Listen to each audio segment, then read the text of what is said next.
règle générale, les effets indésirables graves surviennent immédiatement ou très rapidement après la vaccination. Et ils sont d'ordre allergique. Pour les personnes qui ont des antécédents allergiques à l'un des composants du vaccin ou qui ont fait une réaction immédiate à la suite d'un autre vaccin non Covid, ne doivent pas se faire vacciner.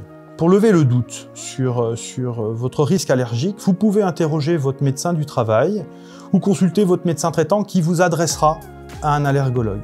Pour les effets indésirables plus tardifs, on sait qu'ils arrivent dans les 6 semaines qui suivent la vaccination, mais les autorités de santé ont préféré allonger la période de surveillance jusqu'à 6 mois.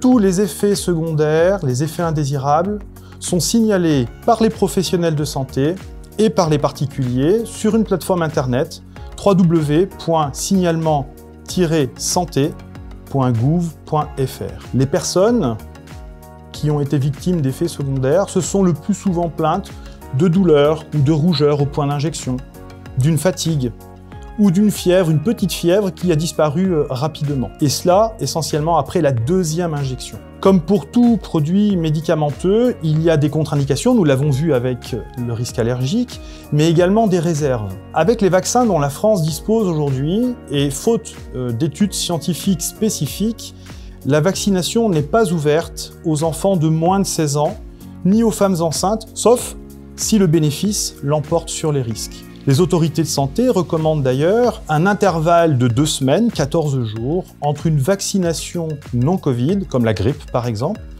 et une vaccination anti-Covid-19. Enfin, ils recommandent également à tous ceux et celles qui ont été victimes d'un Covid-19 symptomatique d'attendre 90 jours, 3 mois, avant de se faire vacciner.